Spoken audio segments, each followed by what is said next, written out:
ते रक्त अशुद्ध असतं आणि त्यांच्यापासून लांब राहिलं बरं असतं. नाही ते त्यात आमचा पुरुषांचा काही संबंध नाही, ते महिलांसाठी पर्यंतच ठीक आहे. तर मासिक पाळीत खरं तर महिलांनी स्वयंपाक वगैरे नाही केला पाहिजे, कारण एकतर ते त्यांचं अशुद्ध रक्त असतं, त्याचा परिणाम घरातल्या इतर लोकांवर होतो. मुलींचं आयुष्य जिथून खरं बदलायला लागतं ती पहिली पाळी.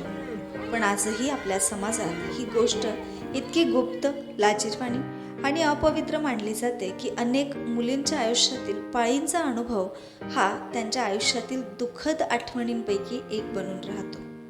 मात्र येणाऱ्या पिढ्यांमध्ये असं अजिबात होता कामा नये हा उद्देश समोर ठेवून CYDA इंडिया या संस्थेच्या माध्यमातून आम्ही नुकताच मासिक पाळी व्यवस्थापन जनजागृती सप्ताह साजरा केला.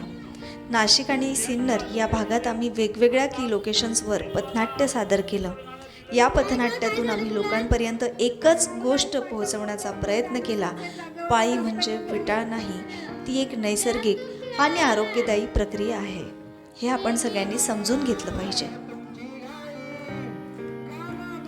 या संपूर्ण उपक्रमाचा परिणाम म्हणजे महिलांनी स्वतः पाळीला गुप्त न ठेवता त्याच्यावर खुलेपणाने बोलायला सुरुवात केली.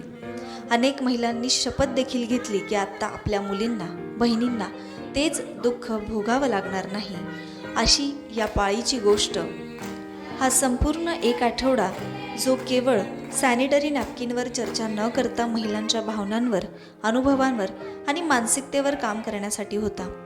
नाशिक आणि सिन्नर परिसरात पथनाट्याच्या माध्यमातून मुख्य बाजारपेठा, वसाहती आणि रस्त्यांवर जनजागृती केली. पाळी म्हणजे नैसर्गिक प्रक्रिया हा संदेश विविध गाण्यांच्याद्वारे, संवादाच्याद्वारे आणि घोषणांच्याद्वारे लोकांच्या मनात पोहोचवण्याचा प्रयत्न या माध्यमातून करण्यात आला.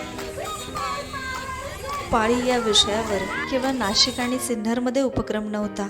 जगभरात 28 मे या रोजी पाळीविषयी जनजागृती करण्याचा उपक्रम चालतो आहे. ही गोष्ट एका पाळीची किंवा एका ताईची असली तरी हजारो महिलांची आहे जे बोलत नाहीत पण आतून रोज गुदमरतात. CYDA सारख्या संस्थांमुळे ही कहाणी आता बदलते आहे. आता पाळी लाजेची नव्हे, सन्मानाची गोष्ट बनते आहे. आता पाळी लाजेची नव्हे तर सन्मानाची गोष्ट बनते.